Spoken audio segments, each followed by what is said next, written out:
Gloria a Dios. Espíritu Santo, aquí estamos. En el nombre de nuestro Señor Jesucristo. Pues, Pastor David, profeta, apóstol, muchas gracias por la fianza. Gracias a todos los de Dios, ¿verdad? Como es la segunda parte, voy a recapitular algunas ideas que se mencionaron en la primera. La Biblia enseña, por ejemplo, en Filipenses 3:1, que es importante repetir. Dice Filipenses 3:1, a mí no me es molesto el escribiros las mismas cosas y para vosotros es seguro.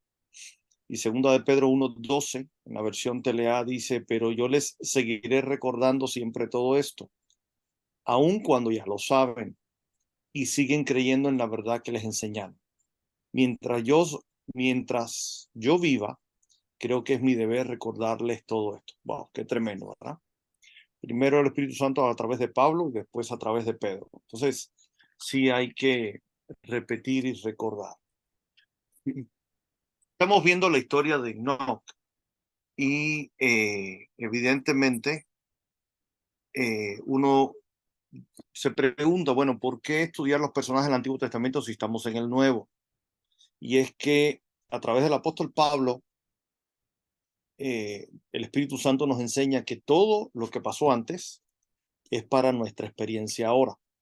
Entonces, definitivamente necesitamos prestar atención a todo lo que vivieron ellos para que ahora a nosotros nos sirva de enseñanza, ¿verdad? Quiero aprovechar y comentar que estando precisamente en esto, en el punto de el tema de la profecía, creo que usé diferentes maneras de explicar lo que era profetizar y me surgió una duda que quiero, no una duda, sino una inquietud que quiero dejar claro en el tema de la profecía. En Mateo 11, el Señor Jesucristo, cuando habla de Juan, porque Juan de pronto tiene un momento de crisis, de duda, de incredulidad, y manda a algunos discípulos de él a preguntarle a Jesús, bueno, ¿realmente tú eres el Mesías o no? Y esto es impresionante porque ya Juan había recibido la revelación.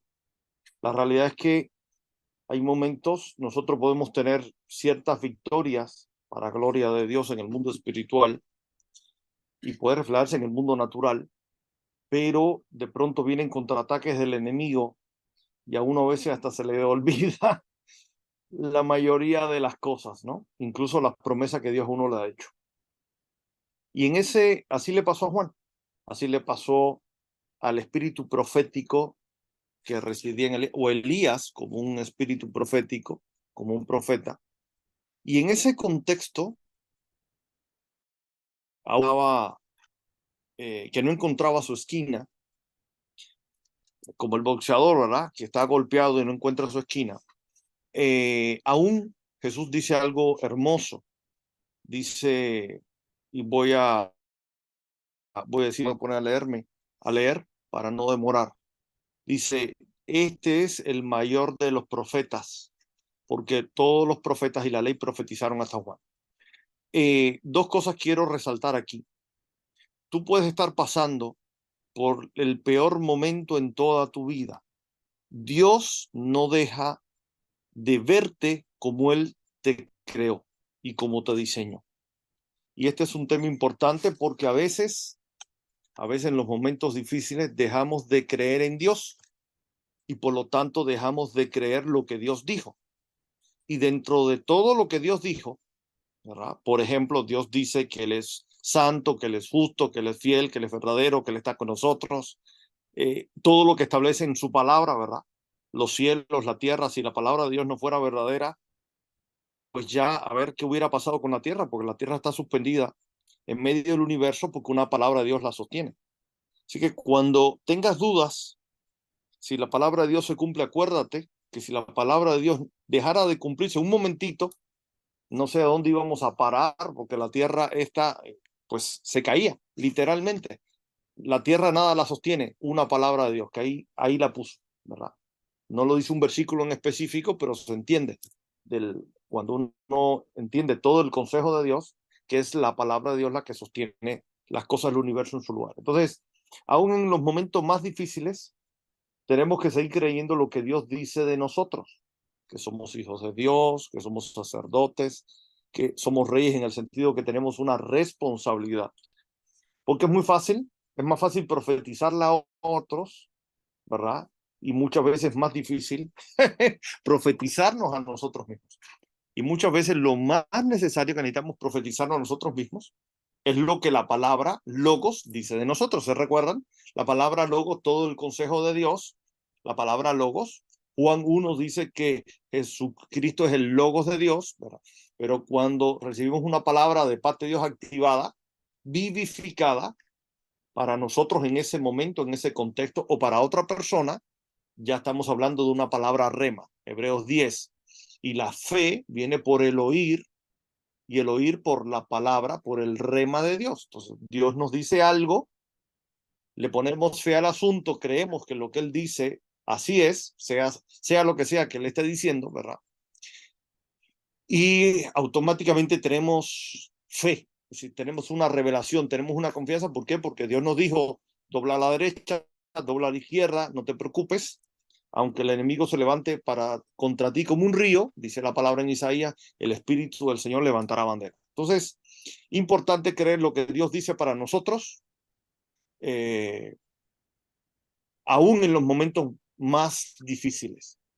Pero el otro tema que quiero resaltar de este pasaje, porque todos los profetas y la ley profetizaron hasta Juan, en función de este pasaje, por una mala interpretación, en mi opinión, lo digo con cariño y respeto, en función de una mala interpretación de este versículo, de este pasaje, los hermanos, por ejemplo, bautistas, presbiterianos y otros, dicen que ya hoy en día no existen profetas y que el don de la profecía no está activado o no está vigente para nuestros días. Bueno, aclarar, por si algún amado aquí tenía esa duda. Bueno, ¿y por qué estoy en una congregación acá, Piensa Vida Tabasco, o no sé quién puede escuchar este mensaje, ya que lo estamos grabando y compartiendo, ¿no?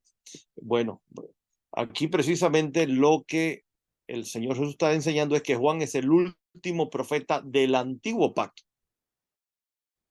Del antiguo pacto, no como muchos amados dicen, bueno, ya en el día no existen profetas, porque mismo Jesús dice que los profetas de la ley profetizaron hasta Juan, y Juan es el último de los profetas, no, de los profetas del antiguo pacto, ¿ya? Y eso es muy fácil de demostrarlo. Uno hace una revisión del libro de los Hechos y ve que en el capítulo 11, y estoy citando a memoria, porque esto no lo tenía pensado comentar, pero en el capítulo 11 dice que unos profetas llegaron a Antioquía, y uno de ellos, de nombre Agabo, ya va a venir crisis financiera global, y entonces de ahí de Antioquía, sabiendo que vendría una crisis en Jerusalén, decidieron levantar una ofrenda. Entonces, sí, profetas profetizando en el nuevo pacto, ¿verdad?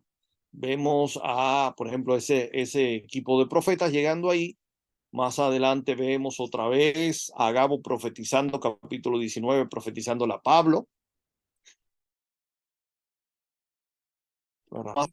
El evangelista, en otro momento dice que tenía 4 hijos que definitivamente. En Hechos 15, me estoy recordando ahora que en Hechos 15 dice que cuando termina el concilio de Jerusalén, 2 profetas, Silas, y no me acuerdo quién es el otro, creo que era un tal Judas, si no me falla la memoria, Hechos 15, después que Pablo y Bernabé expusieron el resultado del concilio, dice, y Judas y Silas consolaron a los hermanos con abundancia de palabras, estoy citando memoria, si Dios me lo permite recordar bien, por cuanto eran profetas. Entonces, sí está validado que seguimos, por la gracia de Dios, ¿verdad?, con profetas, porque sin visión o sin profecía, dice Proverbios, el pueblo perece, ¿verdad? Que bendito sea Dios, que el Espíritu Santo sigue mandando. Entonces, esta aclaración, porque estamos hablando mucho del tema profético. Pero últimamente yo le doy muchísima importancia a la verdad, no quiero decir al tema, quiero decir la verdad de nuestras experiencias con el Espíritu Santo. Y como mm, no quiero, como esto para mí es tan importante, una aclaración, porque no recuerdo. Este tema lo mencioné la vez pasada, Pastor David, las experiencias con el Espíritu Santo. No recuerdo si lo mencioné. ¿Alguien recuerda? Bueno, entonces sí, lo quiero mencionar ahorita de una vez, rápido, pero para mí es un tema muy, pero muy, muy importante. En el Antiguo Testamento, en el Antiguo Testamento, las personas que fueron usadas por Dios, por ejemplo, profetizaron, que digamos es la actividad más importante que uno puede hacer. Lo hicieron precisamente porque el Espíritu Santo profetizó, fluyó a través de ellos. Bueno, ahí vemos a los sacerdotes con el Espíritu Santo, el Espíritu Santo venía sobre ellos. Vemos a los profetas y vemos a los reyes. ¿Verdad? Estas personas eran ungidas y automáticamente cuando usted vea en el Antiguo Testamento que se ungió a alguien, automáticamente, aunque no lo diga, el Espíritu Santo descendió sobre esa persona o no reposa, fíjense, no reposa, pero aunque parezca chistoso, el Espíritu Santo vendría, se iba y vuelve a venir y vuelve a irse, ¿verdad? Esto lo vemos claramente, por ejemplo, con Ezequiel. Dice, el Espíritu Santo vino sobre mí, me tomó de la cabeza, ¿verdad? Y sigue el profeta con su vida y de pronto el Espíritu Santo se vuelve a reposar sobre él. De hecho, el rey David, después que peca, le dice al Señor, Salmo 51, no quites de mí tu Santo Espíritu, ¿verdad? Entonces se ve, porque él de hecho tenía la experiencia de lo que le había pasado a Saúl. Saúl fue ungido, el Espíritu Santo vino sobre él, el profeta Samuel se lo declara, pero después la palabra dice que el Espíritu se apartó de él. Y entonces cuando el Espíritu se apartó de él, venía otro espíritu a molestarlo de parte del enemigo. Entonces en el Antiguo Testamento, el Espíritu venía, pero no se quedaba, no reposaba o no habitaba. De tal manera que la prioridad nuestra en el Nuevo Testamento, ¿cuál es? Que el Espíritu Santo venga y repose sobre nosotros. Esa es la prioridad. No hay una prioridad más importante que esa, por supuesto, por supuesto. Hay dos diferencias entre el Antiguo y el Nuevo. Ya dije la primera, y es que el Espíritu Santo venga y repose. De hecho, la señal que Dios le da a Juan el Bautista para decir, este es el Cordero de Dios, es este y no es otro, es precisamente esa. Juan dice, a mí me dijeron que el que yo vea que el Espíritu reposa sobre él y se queda, lo dice con otras palabras, ¿verdad? Y el Espíritu permanezca, es la palabra, si no recuerdo mal, que dice la Reina Valera, entonces ese es el Mesías, porque precisamente en el Antiguo Testamento, ¿verdad? El Espíritu venía, cumplía su misión y se iba, ¿ya? Bien, entonces prioridad en nuestras vidas, que el Espíritu Santo venga a reposar sobre nosotros y no lo andemos contristando. El otro tema importante, diferencia del nuevo con el antiguo, es que en el Antiguo Testamento el Espíritu Santo no entraba en uno. No entraba en uno, ¿verdad? Por eso, también en este pasaje, el de Mateo 11, el Señor Jesús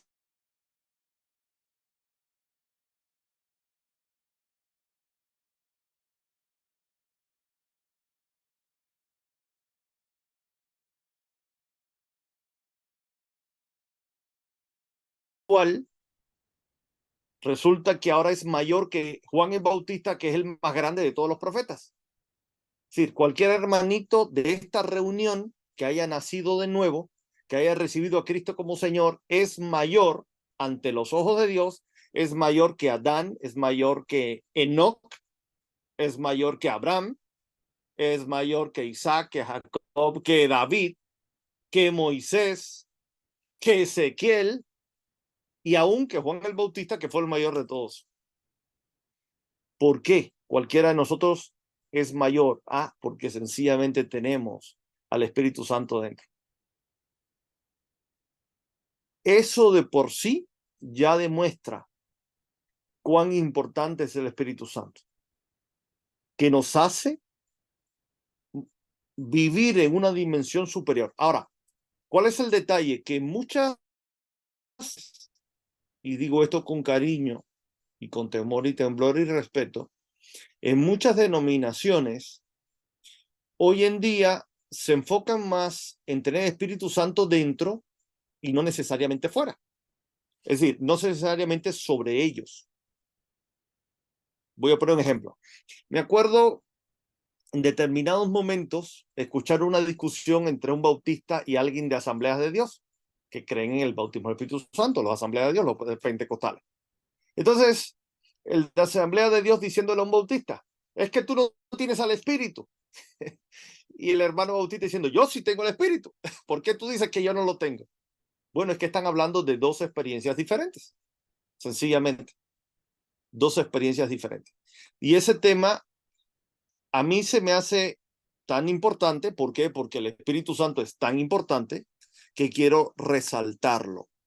Vamos a Juan 21, por favor. ¿Ya? No, perdón. A ver, Juan. Estamos en Juan, pero ahorita les digo dónde. Ok, Juan 20, 20.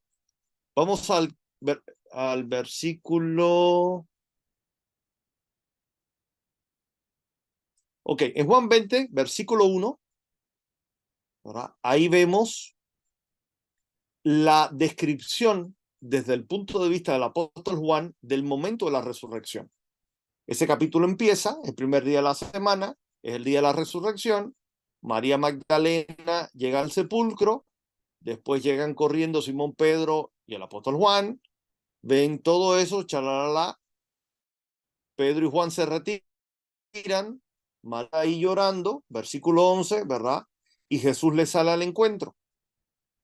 Ese es el encuentro de Jesús con María. Ella es la primera, dicho sea de paso, María representando, gloria a Dios por los profetas, como paréntesis, como recuerdo haberle compartido esto al apóstol y profeta David hace mucho tiempo.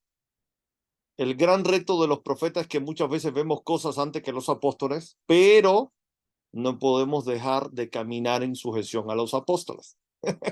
¿Verdad? Qué tremendo. Bien, cierro paréntesis. Estamos en el primer día de la resurrección.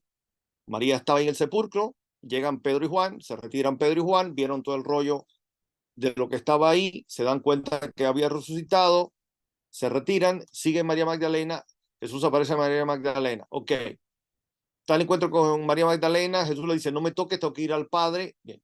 Más tarde, en la noche, estamos en el versículo 19, ¿verdad? Jesús se le aparece a ellos, les muestra las manos, el costado, le dice, pasa a vosotros. Y dice el versículo 21, entonces Jesús les dijo otra vez, pasa a vosotros. Como me envió el Padre, así también yo les envío. Y habiendo dicho esto, sopló y les dijo, recibid, sopló y les dijo, recibid el Espíritu Santo.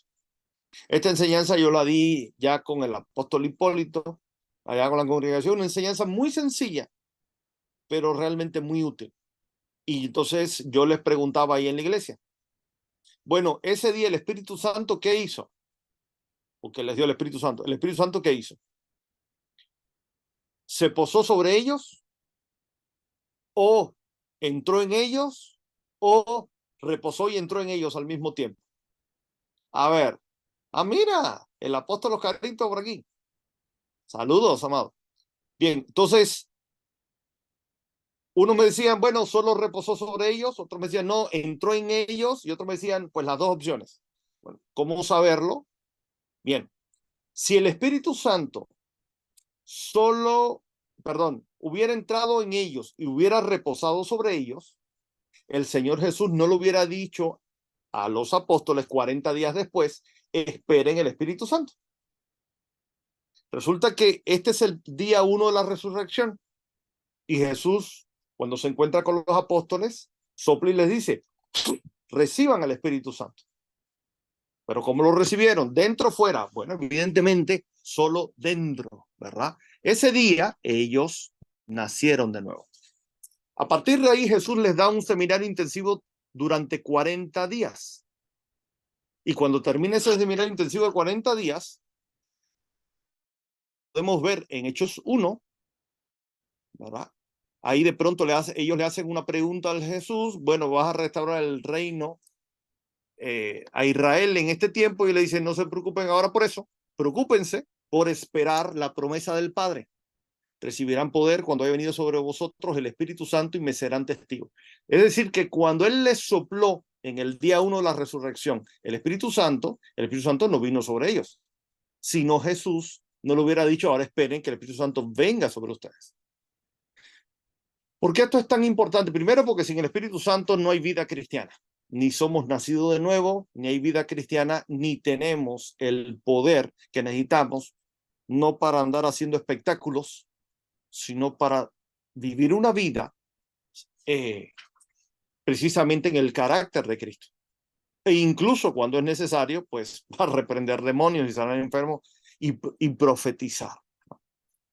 A mí me impresiona porque es que esto no es algo raro. El mismo Señor Jesucristo fue hijo de Dios durante toda su vida, pero él no fue Cristo toda su vida. Sí era Cristo potencialmente su llamado, ¿verdad? Pero él fue Cristo en el sentido de ungido, ¿bien? Cuando él fue ungido a los 30 años. ¿Por qué menciono esto? Porque aún la experiencia de Jesús con el Espíritu Santo, que viniera sobre él, se dio 30 años después de nacido. Con los apóstoles, tuvieron 3 años y medio con él, resucita Jesús y entonces Jesús les ministra el Espíritu para que entren en ello, nacen de nuevo y les dice, esperen. Santo descendió sobre ellos en Hechos 2, 50 días después de la resurrección. Entonces, Jesús desde que nació es el Hijo de Dios, sí, pero él recibió el Espíritu Santo 30 años después. Los apóstoles nacieron de nuevo como hijos de Dios y a todos los que recibieron les dio la potestad de ser hechos hijos de Dios el día 1 de la resurrección, pero el Espíritu Santo vino sobre ellos 50 días después. Vamos al ejemplo de los discípulos de Samaria, Hechos 8. Ahí les encargo que lo estudien después. Dice que cuando los apóstoles supieron que Samaria había recibido la palabra de Dios, el nombre de Jesucristo y el reino de Dios, me gusta mucho que ese capítulo aclare las tres cosas, diferentes versículos, pero habla de las tres cosas. Me da mucho gusto porque he escuchado enseñanzas de gente muy reconocida. No quiero quizás mencionar nombre, pero de gente que dice, si tú predicas el nombre de Cristo, pero no predicas el reino de Dios, no estás predicando el reino de Dios. O si tú predicas del nuevo nacimiento o de cosas que están en la Biblia, pero que no son el reino, no estás predicando el reino. Espérame tantito. Porque como dice Romanos 1, y Papá Byron insiste, cuando tú estás predicando de Jesús, estás predicando del mero del reino. No hay reino sin el rey. Y el rey de este reino es Jesucristo.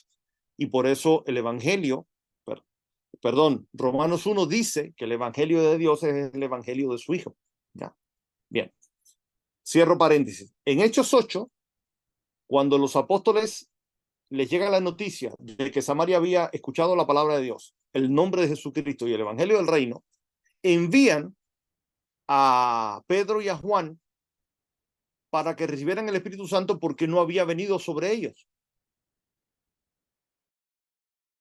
Entonces, Pedro y Juan llegaron 3 días después, al otro día. Yo no sé qué distancia había entre Jerusalén y Samaria. Yo no sé si se enteraron al otro día. Lo dudo, ¿verdad? Eso pasó en Samaria y seguramente la noticia llegó un día, 2 días después. Pero al final no importa si fue un día una semana, 15 días, un mes.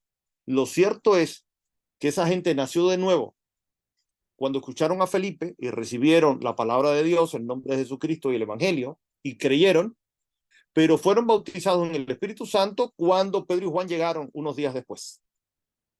Tercer ejemplo de que uno puede ser hijo de Dios por el nuevo nacimiento y no necesariamente haber sido bautizado en el Espíritu Santo. Cuarto ejemplo que a mí me da mucha ternura, Hechos 9. Cuando Saulo de Tarso está camino a Damasco, el Señor Jesucristo en persona, el mero mero, le sale al encuentro. Y ustedes conocen la historia, ¿verdad? Cuando él le dice, Saulo, Saulo, ¿por qué me persigues? ¿Quién eres, Señor? Y estoy citando memoria porque no pensaba tocar este tema. Yo soy Jesús a quien tú persigues. Dura cosas te dar cosas contra el aguijón. ¿Qué quieres que yo haga? En ese momento, Saulo de Tarso nace de nuevo. ¿Cómo lo sé? Porque Romanos 10 dice que si tú confiesas a Jesús como Señor y crees que Dios lo levantó entre los muertos, entonces eres salvo. Hay gente que dice, confiesa a Jesús como Salvador. Sí, yo no dudo que el Señor vea tu corazón y reciba tu oración y tu petición. Pero técnicamente hablando, lo que a uno lo hace salvo no es confesar a Jesús como Salvador, sino confesar a Jesús como Señor. En otras palabras, Señor significa máxima autoridad, significa dueño. Entonces, cuando uno realmente reconoce a Jesús como dueño, entonces cuando uno realmente es salvo. ¿Ya? Si, de hecho, Jesús en Mateo 7 dice, en aquel día, yo a muchos que me decían, tú eres mi Señor, tú eres mi jefe, tú eres mi dueño, tú eres el mero mero, pero no hacían lo que yo decía, mucha de esa gente se va a llevar una gran sorpresa. Mateo 7, 21 al 23. ¿Por qué? Porque confesar a Jesús como Salvador y no como Señor en el sentido de obedecerle, no te garantiza salvación.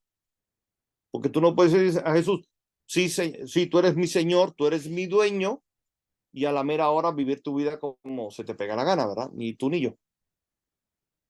Entonces, cuando Saulo de Tarso le dice, ¿qué quieres que yo haga, Señor? Y el Señor Jesús le dice, entra a Damasco y espera. Y precisamente él hace eso, vemos que hubo una genuina conversión. Por lo tanto, Saulo de Tarso nace de nuevo el día 1 en que Jesús le sale al encuentro. Saulo de Tarso se mete en un ayuno de oración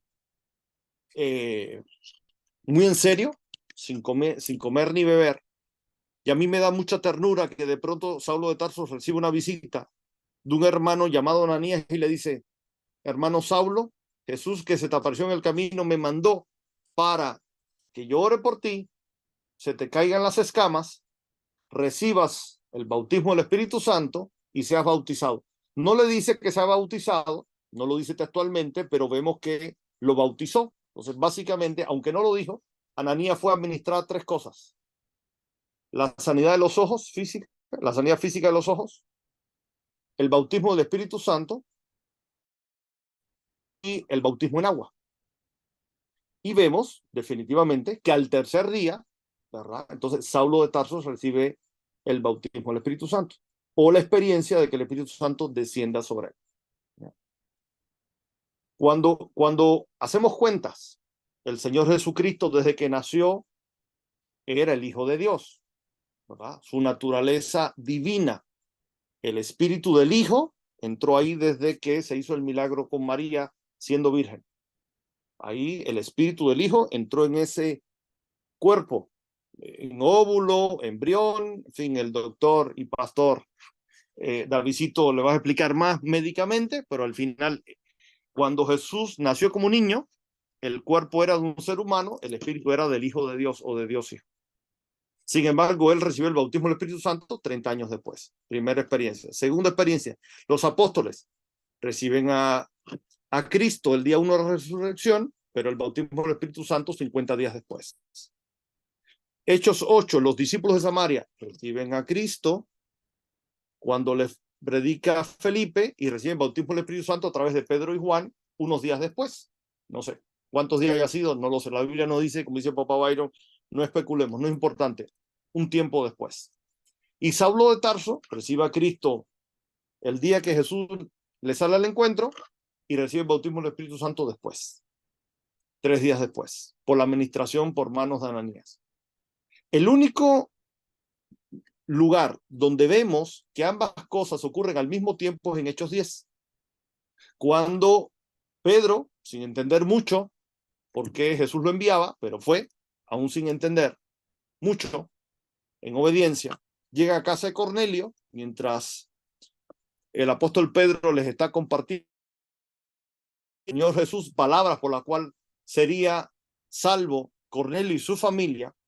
Mientras Pedro está predicando, el Espíritu Santo se derrama y los bautiza.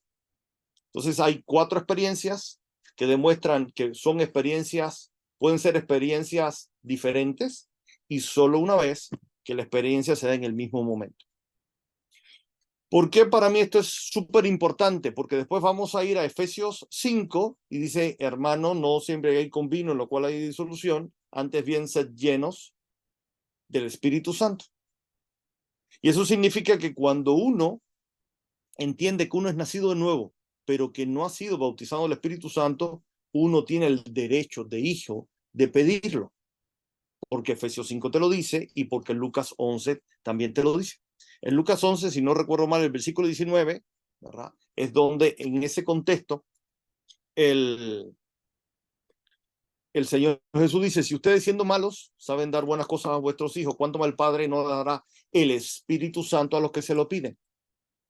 Oye, si ya tú eres nacido de nuevo, ¿para qué lo tienes que pedir? Precisamente porque puedes haber sido nacido de nuevo y no necesariamente haber sido bautizado en el Espíritu Santo o lleno del Espíritu Santo. Pero la otra opción que también nos enseña Efesios 5, hermanos, sed llenos del Espíritu Santo, que también se puede traducir como sed continuamente llenos del Espíritu Santo, ¿verdad? Es que, aunque parezca que no, como yo explicaba con el apóstol Hipólito y la congregación, muchas veces en nuestro caminar cristiano, nuestras baterías se van descargando. La influencia, la presencia del Espíritu Santo en nosotros se va descargando. ¿Verdad? Y por eso la palabra nos dice, antes llenos o continuamente llenos del Espíritu Santo. ¿Verdad? De hecho, hay otro versículo donde dice, no apaguen el Espíritu Santo. No solamente nos vamos descargando, sino que puede llegar al punto de que nosotros mismos apaguemos esa influencia del Espíritu Santo en nuestras vidas. De hecho, el Espíritu Santo a través de Pablo le dice a Timoteo, mira que te mando que avives el fuego del don de Dios que está en ti. ¿Qué cosa es? La presencia del Espíritu Santo, ¿verdad? Y se lo está diciendo a un ministro, no se lo está diciendo a un hermanito, ¿verdad? En Efesios 5 el consejo es para todo el mundo. Cuando Pablo se lo dice a Timoteo, que está en las cartas, a Timoteo es específicamente para él. Entonces, yo, ¿por qué quiero insistir esto? Porque es que la vida cristiana depende de nuestra relación con Dios por el Espíritu Santo. Definitivamente, la vida cristiana depende de nuestra relación con Dios por el Espíritu Santo. Y si quizás alguno de ustedes venía de un trasfondo bautista, donde el Señor me alcanzó, y amo mucho a los bautistas, pero este detalle no lo tienen muy claro. La mayoría de los bautistas no lo tienen muy claro. ¿Y por qué insisto en esto? Porque es que estamos viendo la vida de Enoc, y bien decía el apóstol y pastor David, ¿verdad? Caminar con Dios, cuando hablamos de que no caminaba con Dios, y esa creo que es la gran enseñanza de la vida de Enoc, porque si uno camina con Dios, profetiza. Si uno camina con Dios, pues Dios lo puede usar a uno de muchas diferentes maneras, ¿verdad? Pero nuestra vida cristiana depende de eso. Bien, la semana pasada yo insistía mucho en que implica ser varones. Quiero volver a insistir en esto muy rápidamente. Eva pecó y no pasó nada. Y cuando yo quiero insistir en la gran responsabilidad que implica ser varones, no significa que el hombre es mejor. pero sí tiene más responsabilidad, definitivamente. Así como un pastor tiene más responsabilidad respecto a la congregación, respecto a esa familia, y la Biblia lo dice, ¿verdad? Sujétense a sus pastores que cuidan por vuestras almas. Bueno, es que esa precisamente es nuestra función como hombres. A nosotros Dios nos va a exigir una rendición de cuenta por el cuidado de las almas de nuestras esposas, de nuestros hijos. Y si somos pastores, por el cuidado de las almas de nuestros hijos espirituales, por así decirlo. ¿Sí? Eva pecó y no pasó nada. Hasta que Adán no pecó, entonces ahí se formó el revuelo. Les comentaba la semana pasada, Sara pecó de incredulidad y hasta que no convenció a Abraham que se acostara con la egipcia no pasó nada. Por eso yo les decía la semana pasada, yo he tratado en mi vida, aunque he cometido muchos errores, porque el que diga que no ha pecado le hace a Dios mentiroso, pero he tratado en mi vida de tratar de mantener el enfoque aun cuando mi familia de pronto se le vaya el avión. ¿Por qué? Porque tengo la clara convicción que mientras yo esté en la brecha, ¿verdad? Mi familia tiene mucha más seguridad que si yo estuviera jugando a la iglesita. Y les ponía el ejemplo de Job, ¿verdad? Evidentemente, cuando a Job le pasó la prueba que pasó, es cuando nos damos cuenta que la esposa de Job no era muy espiritual, porque hasta blasfemó y hasta estaba tentando a Job a blasfemar. Sin embargo, mientras Job se mantuvo en la brecha, el diablo no pudo tocar ni su casa ni la casa de sus hijos, que vivían aparte y cada cual tenía su mansión. Bien, esto, por cuanto lo considero muy importante, quería volver a retocarlo. Continuemos.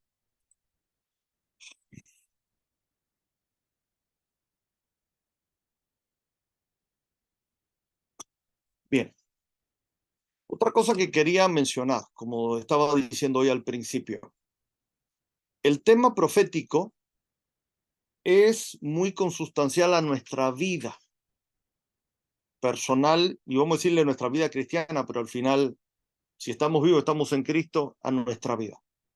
Porque de hecho, Adán fue el primero que profetizó en la Biblia.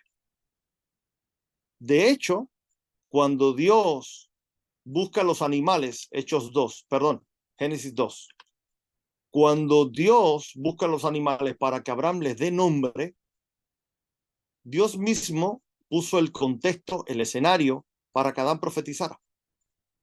Y dice Génesis 2 que todo lo que Adán llamó a los animales vivientes, Génesis 2:19, ese es su nombre. Yo les decía la semana pasada que uno puede tener un sueño profético, como a veces decimos sueños proféticos, es decir, es algo donde Dios a uno le habla en sueño, y eso es una manifestación del don profético. Bueno, pero otra manifestación del don profético es cuando tú estás declarando algo y se cumple. Algo que si tú no hubieras declarado no se hubiera cumplido. De hecho, cada vez que hacer un milagro le decía a Moisés, ve y di o ve y haz tal cosa. ¿Por qué? Porque esto es una consecuencia de lo que Dios estableció en Génesis 1:26. Hagamos al hombre a nuestra imagen, conforme a nuestra semejanza, y tenga dominio. Entonces, Dios en su soberanía, Él decidió que su reino se extiende en la tierra a través de una persona. Si no recuerdo mal, esto lo comenté, ¿verdad, Pastor David? Y comenté cómo Jesús tuvo que hacerse hombre para venir a resolver el revolú que nosotros hemos armado, ¿verdad? Y cómo el diablo tiene que poseer a la gente, influenciar a la gente para poder tener una influencia mucho peor, ¿verdad? ¿Por qué? Porque así Dios lo estableció en Génesis 1:26. Entonces, uno, cuando está hablando, o está colaborando con el reino de Dios, o está colaborando con el reino de las tinieblas. Por eso Jesús dice, cuidadito con vuestras palabras, porque de toda palabra ociosa, dice una versión, otra traducción dice, de toda palabra vana, van a tener que dar cuentas. ¿Por qué? Porque literalmente cuando uno está hablando, espíritu sale a través de uno, aliento, neuma. Sí, por eso cuando uno está hablando palabras de maldición, uno está afectando a otra persona. Oye, pero si estoy hablando del pastor aquí en mi casa con mi mujer, pues resulta que para Dios estás murmurando, porque tus palabras están golpeando al pastor, ahí desde tu casa. Por eso los que somos ministros a tiempo completo tratamos de enseñar a la iglesia, mira, si no estás de acuerdo con algo que yo dice, ven y platica conmigo. A lo mejor yo estoy equivocado, puede ser. Y si el pastor es humilde y tú tienes la razón, te va a decir, oye, sí, hermano, es verdad, tienes la razón. Tal enseñanza no es así, tengo que corregirlo, tengo que explicarlo mejor, o me equivoqué en tal cosa. Cualquier ministro maduro te va a agradecer si de pronto dijo algo que fue incorrecto, te lo va a agradecer. Los ministros que no agradecen eso es o muy maduro o muy novato, ¿verdad? O inseguro. A veces podemos tener cierta inseguridad, entonces nos da pendiente que de pronto alguien de la congregación tenga tantita revelación, pero normalmente los pastores somos lo suficientemente serios y responsables para entender que al final incluso en la congregación puede haber gente con mucha revelación, pero ni modo al que Dios le dio la responsabilidad, no de ser mejor, sino de cuidar a los demás, es al pastor. Y a veces hasta ni quisiéramos tener la responsabilidad, pero pues por amor a Cristo, ¿verdad? Aquí estamos y hágase tu voluntad, Señor. Entonces, el primero que dice es Adán. Y ahí lo dice. El nombre que Adán le dio a los animales, ese es su nombre. Todavía el perro se sigue llamando perro porque Adán le puso el nombre. Ese no fue mi abuelo, ni mi bisabuelo, ni el tuyo. Adán así le puso al perro, aunque nos parezca raro, ¿verdad? Y el ave y el tal cosa, pues Adán le puso el nombre. Y a muchas cosas nosotros les hemos seguido poniendo nombres. Esa es una capacidad que él tiene, el ser humano. De hecho, no solamente Adán le profetizó a los animales, le profetizó a su esposa. Adán fue el que dijo, tú eres varona, y después dijo, tú eres Eva. ¿Por qué insisto esto? Para recordar lo que veíamos la semana pasada. Enoc profetizó, bueno, el Nuevo Testamento nos anima a estar profetizando constantemente. Y eso lo vimos la semana pasada, no lo voy a repetir. Y lo importante de esto es qué vida tenemos que llevar para poder ser usados por Dios en profetizar cada vez más. Evidentemente, una vida de comunión. Precisamente la semana pasada no lo habíamos tocado, no sabía que el pastor ya les había comentado eso. Me estoy enterando ahora y quiero aprovechar para insistir en esto, como dice el pastor David, que ya les comentó. Un hombre caminó con Dios. ¿Qué significa? Aquí tenía mis propias notas, no sabía que el pastor lo había mencionado. Para caminar con Dios primero hay que caminar por fe. El pastor decía, hay que estar de acuerdo con Dios y citábamos 3:3, andarán dos juntos si no estuvieran de acuerdo, definitivamente. Segundo, hay que caminar por fe. Y Hebreos 11:5 lo dice, por la fe Enoc fue traspuesto para muerte. Chalala. Y el 6, precisamente es el versículo muy conocido, que dice, pero sin fe es imposible agradar a Dios, porque es necesario que el que se acerca a Dios crea que le hay o existe y que es galardonador de los que le buscan, ¿verdad? Entonces, para caminar con Dios hay que caminar con fe. Y muchas veces pensamos que la fe es una cuestión del Nuevo Testamento. No, desde el Antiguo Testamento. Para caminar con Dios hay que caminar con fe. Caminar con Dios significa que hay que entender la gracia, porque todo lo que somos y todo lo que tenemos es por gracia. Me gusta mucho cuando Efesios 1:6 dice que estamos puestos para alabanza de la gloria de su gracia. Es decir, ¿cuál es la razón por la cual Adán desde que existió, fue creado, formado y tuvo vida? Desde que existió, fue creado y formado como hijo de Dios. Lo veíamos la semana pasada, Lucas 3. Adán, hijo de Dios. Génesis 1:26. Hagamos el hombre a nuestra imagen conforme a nuestra semejanza. ¿Acaso eso no es gracia? Sí. ¿Qué pagó Adán? ¿A quién le pagó? ¿En qué momento le dio un moche al Señor para que lo hiciera con la naturaleza divina?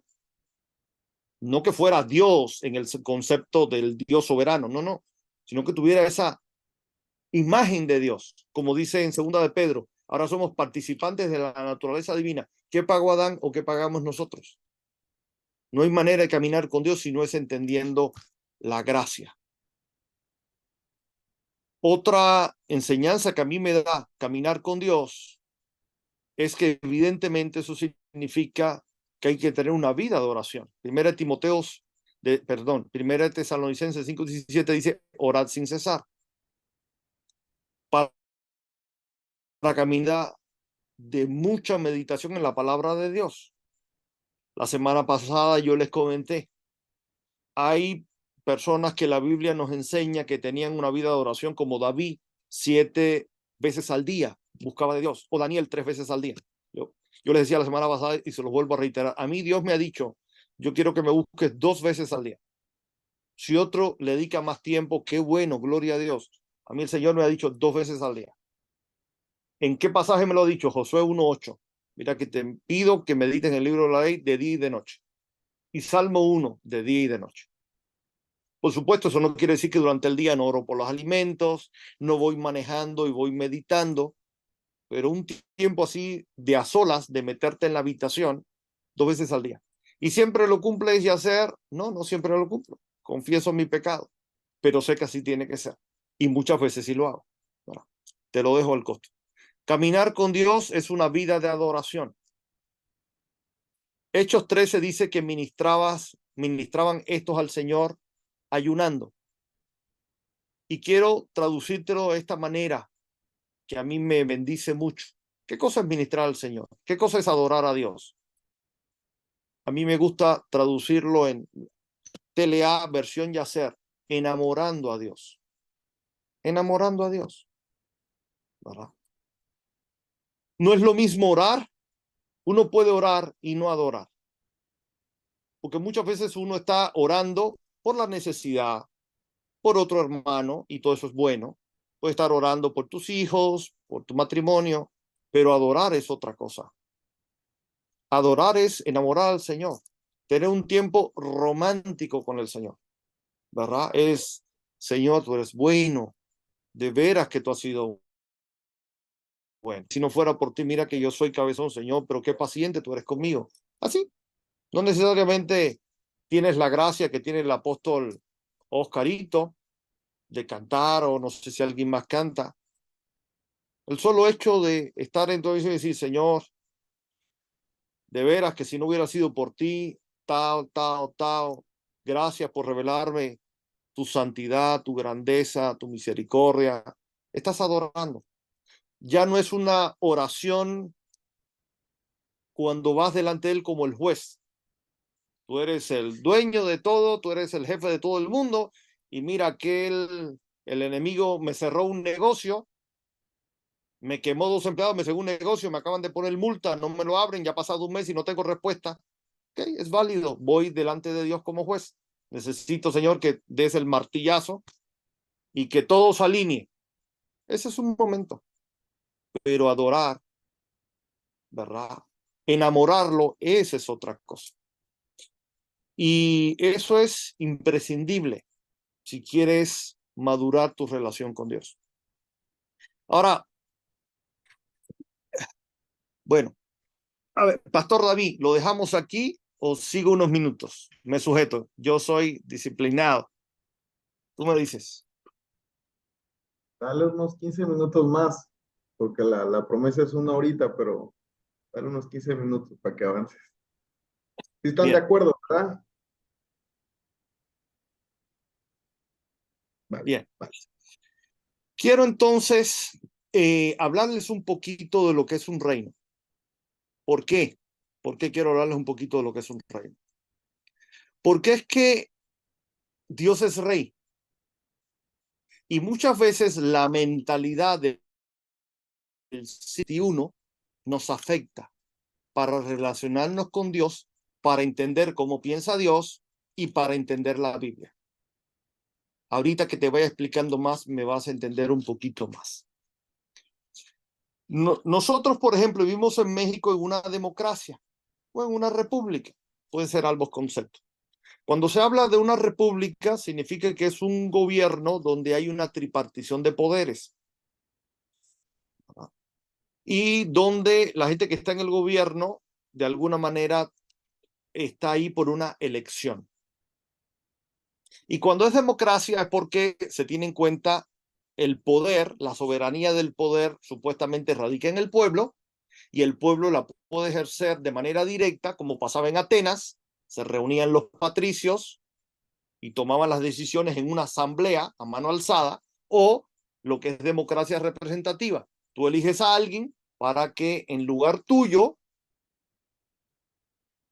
lleve adelante la función de gobierno. Por eso al presidente de una nación se le dice el primer mandatario de la nación. Cuando en términos legales se dice, vamos a darle la bienvenida al presidente, primer mandatario de la nación, ¿sabes lo que eso significa? En teoría al menos, es que él es tu empleado y es mi empleado. En términos legales, claro, aquí en el ámbito constitucional, el mandante es el que da la orden. En una democracia, el mandante es el pueblo, el que da la orden, y el mandatario es el encargado, es el delegado. Entonces, el primer mandatario de la nación se supone que es el primer empleado de la nación. Es aquel que la nación le ha dado esa chamba, ¿verdad? ¿De qué? De gobernar. Ahora, que vivimos en una república y en una democracia, es decir, al final, ¿qué significa? Que vives en un país donde el gobierno es del pueblo, al menos en teoría, donde el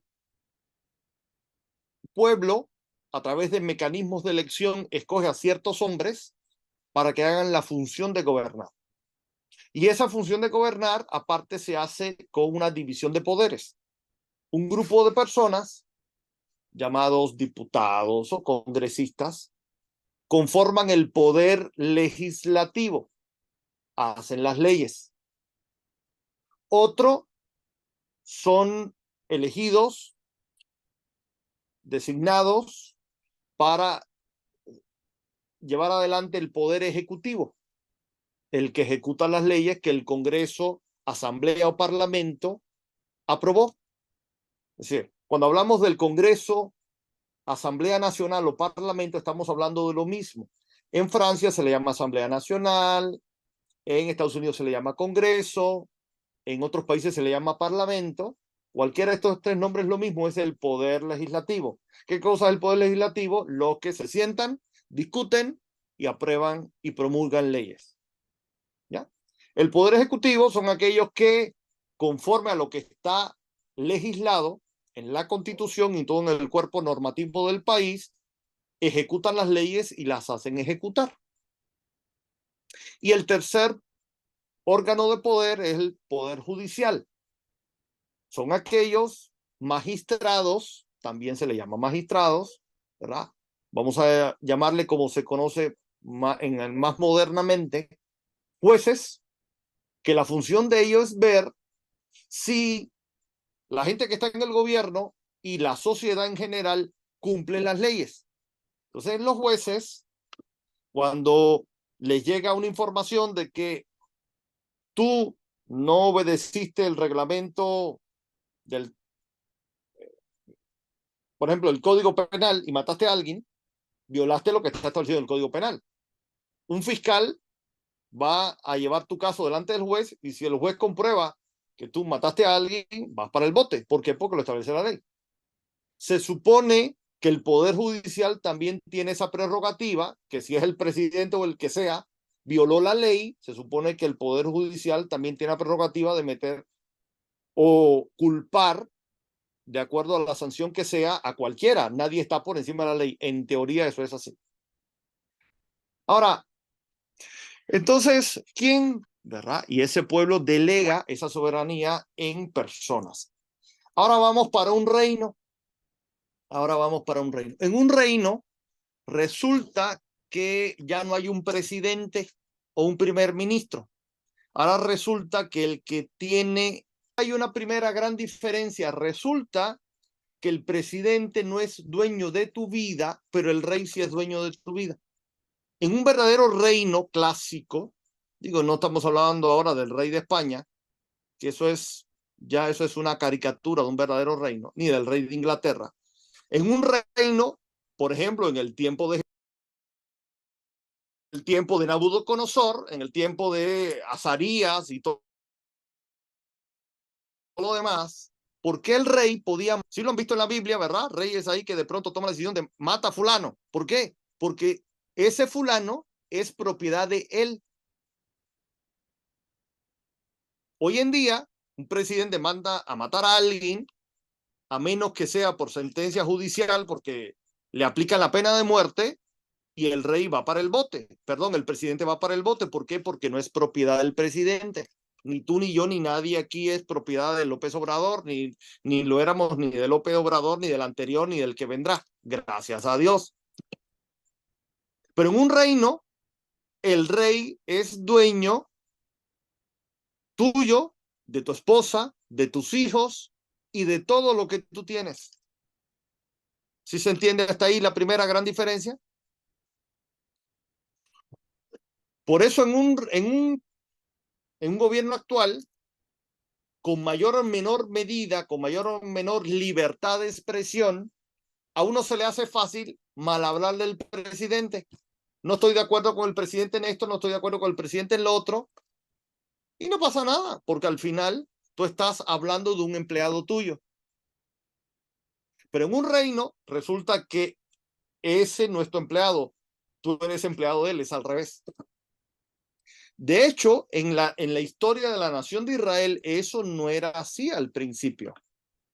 Al principio, ¿verdad? Cuando empieza con Abraham, todos, espiritualmente hablando, tenían acceso a su propia relación con Dios, lógico, a través del sacerdocio arónico, a la manera del sacerdocio arónico y conforme a la ley de Moisés, obvio. ¿Bien? No es como hoy en día que ya ahora sí todos tenemos acceso a Dios por el Espíritu Santo conforme a la ley de, aunque fuera con esas figuras del sacerdocio arónico y de la ley de Moisés, todos podían tener su relación con Dios y todos eran independientes unos de otros. Y los jueces no eran reyes, eran jueces. A los jueces se le llevaban los casos cuando le decían, oye, fulano no está obedeciendo lo que dice Dios. No eran jueces, no eran reyes. Ni Moisés era rey, ni Samuel era rey, todos eran jueces, hasta que el pueblo de Israel pide un rey como el de las otras naciones. Por eso Dios le dice a Samuel que le diga al pueblo, dile que no saben lo que están pidiendo, porque ahora se están vendiendo a alguien y entonces, como es un rey como el de las naciones, ahora ellos van a agarrar, van a agarrar sus hijos, los van a mandar a la guerra, le van a quitarle el ganado, le van a quitar todo, ¿verdad? ¿Por qué? Porque así son los reyes de las naciones. ¿Qué significa esto? A esto va ahora con lo que yo decía antes. Por eso, cuando decimos, Jesús, tú eres el Señor, pero lo tratamos como al presidente, Jesús dice, espérame tantito. Les voy a decir que tristemente, en el futuro, eso es lo que Jesús está diciendo en Mateo 7, tristemente en el futuro habrá gente que el elevador de ellos no va para arriba, irá para abajo. Les invito a que se den una checadita después en Mateo 7, a partir del 14, donde él dice los frutos de los que verdaderamente son salvos y los que no. ¿Y por qué? Hasta que llega al 21, dice, no todo el que me dice Señor, Señor, ¿verdad? Entrará al reino de los cielos, sino el que hace la voluntad de mi Padre. Y ellos me dirán, a ver, Señor, ¿cómo tú vas a decir que no hicimos la voluntad del Padre si nosotros profetizábamos, echábamos fuera demonios, hacíamos milagros, ¿verdad? Íbamos al culto. Cuando iba el apóstol Oscarito de visita, ahí estábamos. En todas las reuniones y los cultos con el pastor David, ahí estábamos. Sí, pero durante el resto de la semana, ¿verdad? Tú vivías como se te pegaba gana. Entonces, tú no puedes decir que yo soy tu Señor, tu Rey, y vivir conforme a tus reglas del juego. Por eso, a partir de hoy yo les suplico que el Espíritu Santo siempre les recuerde que cuando leen la Biblia, estamos leyendo la ley de Dios, no las sugerencias de Dios. La ley de Dios. Desde Génesis hasta la palabra de Dios, pero es que resulta que la palabra de un rey siempre es ley. El presidente de México, el presidente de Estados Unidos, el presidente de Francia puede dar conferencias de prensa y todo lo demás. Sus palabras no tienen mayor impacto. Pueden convencer y algún legislador dice, oye, está bueno eso que dijo el presidente, vamos a hacer una ley basada en lo que él recomienda, pero sus palabras no son ley. Pero da la casualidad que cada vez que Dios habla, eso sí es ley. Por eso Dios habla poco. Porque el Señor sabe que basta que tantito él hable, siempre va a haber repercusiones. Para bendición o para maldición, porque Dios también maldice. Entonces, tenemos que tener en cuenta a partir de ahora, cada vez que estemos leyendo la Biblia, que estamos leyendo una constitución, estamos leyendo una ley. Así piensa Dios.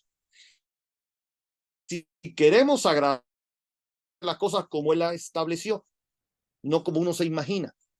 De hecho, esto, me quedan 2 minutos, voy a tratar, que el Señor me dé la gracia de decirles esto. La razón por la cual Dios puede gobernar, ¿cuál es la razón por la cual Dios puede gobernar? ¿Por qué Dios tiene el derecho a decirme a mí, no quiero que hagas esto o hagas lo otro? ¿Por qué? Sí, sabemos que Dios es Dios. Sí, pero ¿por qué? ¿Por qué Dios es Dios? ¿Por qué Jehová es Dios? ¿Por qué Jehová es Dios y no es Baal? Por ejemplo, el profeta Elías le dijo al pueblo, ya dejen de dudar. Tienen que tener claro si Dios es Jehová o si Dios es Baal. Sí, ¿cuál es el Dios soberano, el que tiene la última palabra? ¿Es Jehová? ¿Es Baal? ¿Es la reina del cielo? Jehová la reprenda. ¿Es el dios Chak de la lluvia aquí? Jehová reprenda, ¿verdad? No, no, no. ¿Cuál de los dioses a los cuales Dios entregó las naciones? ¿Cuál de los principados? ¿Cuál de los demonios? ¿Verdad? ¿Cuál de esos espíritus es Dios? Bueno, es Jehová o Yahweh o Elohim. ¿Y por qué Él es Dios y no es otro? ¿Y por qué nosotros no podemos ser dioses separados de Él? ¿Por qué no podemos ser dioses sin sujeción? Porque de hecho, le voy a decir, sí somos dioses, lo dije la semana pasada y lo vuelvo a decir ahora, porque la palabra Dios sencillamente significa magistrado, gobernador. Nosotros tenemos autoridad, sí la tenemos.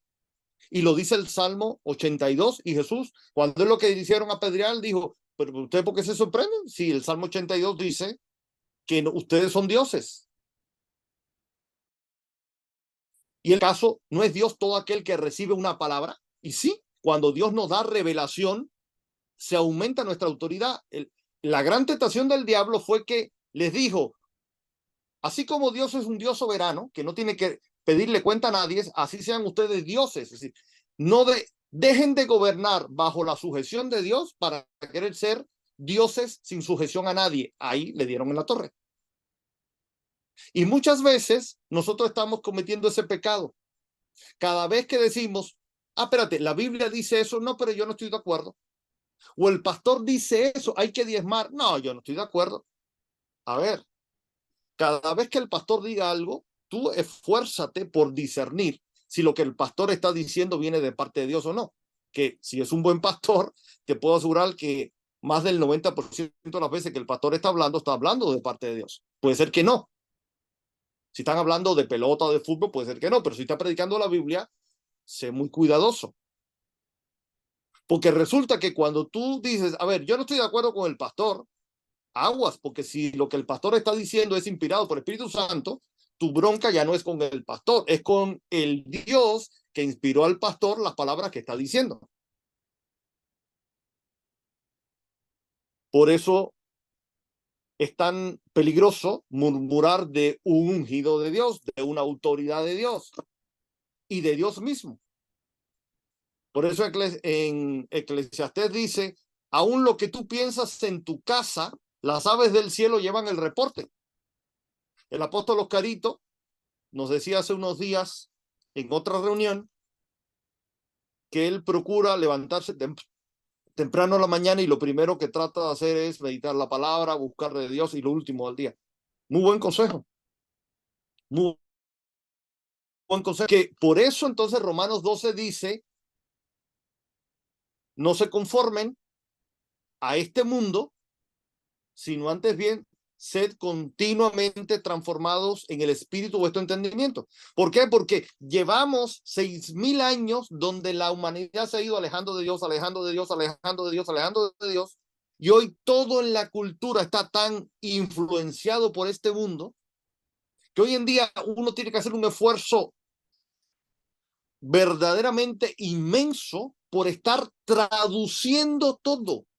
Todo. Yo se lo he dicho a algunos amados, le he dicho con temor y temblor. Yo trato mi mente, todo lo que escucho en el día, hasta donde Dios me da la gracia, todo lo que escucho en el día, diga quien lo diga, y digo esto con respeto, aunque lo diga el apóstol Byron, aunque lo diga el apóstol Oscar, aunque lo diga Pastor David, diga quien lo diga, yo constantemente trato de entrenar mi mente en discernir si lo que están diciendo viene de Dios o no, si lo que están diciendo es conforme a la palabra o no.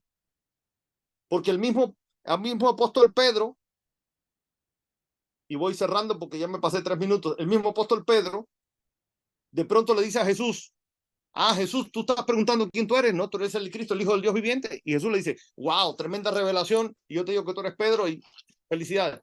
Pero unos versículos después, Jesús dice, tengo que ir a la cruz y, y Pedro lo empieza a reconvenir, a regañar. Oye, a ver, se te olvidó que tú eres el Mesías, te lo acabo de decir. ¿Cómo crees? ¿Cómo vas a ir a la cruz? ¿Y qué le dijo Jesús? Mirando a todos y reprendiendo, le dijo, apártate de mí, Satanás. ¿Por qué no pones tu mirada en las cosas de en las cosas de Dios y no en la de los hombres? Cada vez que uno está analizando una situación, está analizando un problema, dar un consejo y no lo dice conforme a la revelación del Espíritu Santo, conforme a la palabra, nos estamos metiendo con Dios. Por eso la palabra de Dios dice, muchos de entre ustedes no se hagan maestros porque recibirán mayor condenación. ¿Por qué? Porque estamos, como dice Papa Byron, administrando cosas divinas. Entonces, el último consejo para caminar con Dios, que Dios nos dé la gracia de meditar en su palabra entendiendo que este es un reino. Él creó todas las cosas. Por eso es que Jehová es Dios, porque sus derechos no son derechos derivados. Yo tengo este reloj y soy propietario de este reloj porque lo compré. Soy dueño del auto porque lo compré. Pero es que el reloj se lo compré al fabricante. El auto se lo compré al fabricante. La otra camioneta se la compré a alguien que me la vendió. No. Incluso el diablo le dijo a Jesús, a ver, échame una doradita ahora y te doy los reinos de la tierra que a mí me fueron dados. Él mismo reconoció que él no es el creador. Los derechos que él tenía, alguien se los dio. Pero los derechos que tiene Elohim, el Dios creador, los tiene porque él creó. Por eso Pablo dice, si tú eres criatura y Dios te creó, ¿cómo vas a contender con él? Si Dios escogió unos vasos para honra y otros para deshonra, ¿quién eres tú para cuestionar eso? ¿Cuándo hemos visto un libro cuestionándole al autor por qué me escribiste? O alguien que hizo una masilla, una escultura, cuestionar con el escultor por qué me hiciste así, ¿no? La Venus de Milo, Leonardo da Vinci la hizo sin los hombros, en la escultura cuestionándole a da Vinci por qué me hiciste así. Entonces, precisamente porque es el creador. Y siempre el creador de algo es el dueño de lo que creó. Pues resulta que los cielos y la tierra los creó Jehová. Los sustenta Jehová y gracias a Cristo los redime Jehová. Padre, te doy gracias, Señor, por la vida de mis hermanos. Te ruego, Padre, que podamos crecer en espíritu de sabiduría y revelación, en el conocimiento de Jesucristo. Padre, que todo lo que estamos meditando tú nos permitas, Padre, hacerlo vida, no solamente ser oidores, sino hacedores. Danos la gracia de que Cristo siga siendo formado en nosotros, que podamos caminar de tu mano, Espíritu Santo, que nuestra vida pueda ir de luz en luz, de gloria en gloria, Señor, como la senda de los justos, por el camino de la gracia, por el camino de la fe, por el camino de la humildad, de la mansedumbre. Gracias, Padre, por la vida de los pastores, Señor David, Yasmín, con esta convocatoria. Gracias por la vida de los varones. Gracias por la honra, Señor, de tener la compañía del apóstol Oscarito, el apóstol Hipólito, los demás hermanos. Señor, te damos gracias, porque de veras que tú has sido bueno, tú has sido paciente. Gracias por habernos creado, no habernos formado, no lo merecíamos. Gracias por redimirnos y volver a restablecer en nosotros esa naturaleza divina, Señor, de ser uno contigo, de ser conformados a tu imagen. Señor, gracias por enseñarnos que tenemos una responsabilidad sobre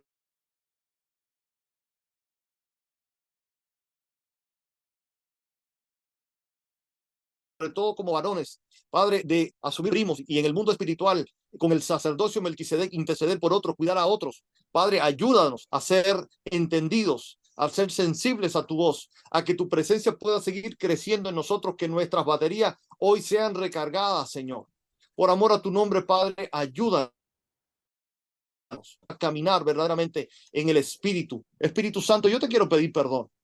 Yo ya por temas de tiempo no pude hablar de los pecados contra ti y sus consecuencias, pero aún de esta manera, pedir perdón, Señor, porque cuántas veces no hemos sabido en nuestra conciencia que tú nos has dado una indicación y no lo hemos hecho, o hemos hecho algo que sabíamos, teníamos el testimonio en nuestra conciencia que no debíamos hacer. Te pido perdón, Espíritu Santo, y te pido perdón a mis hermanos, y quieras tú que si alguien aquí tiene que pedirte perdón, como yo mismo, Señor, nos perdones y nos ayudes a ser sensible a tu guianza, Espíritu Santo, a tu presencia. Señor, que si alguien aquí hoy necesita entender esta palabra como un rema, asuma el compromiso de querer llenarse de ti, buscar de ti, cargar la batería en ti, Señor. Como decía el rey David, no quites, no me eches delante tu presencia, ni quites de mí tu Santo Espíritu. Renueva en nosotros un espíritu noble, un espíritu recto, un corazón contrito y humillado, Señor, que tú no desprecias. Por amor a tu nombre te pido perdón aún de los pecados que nos son ocultos, aquellas cosas que ni siquiera entendemos en lo cual hemos pecado. Por amor a tu nombre restaura todas estas cosas, Padre. Por amor a tu nombre en Cristo Jesús. Amén. Perdón, perdón por el retraso. Que perdonar, al contrario.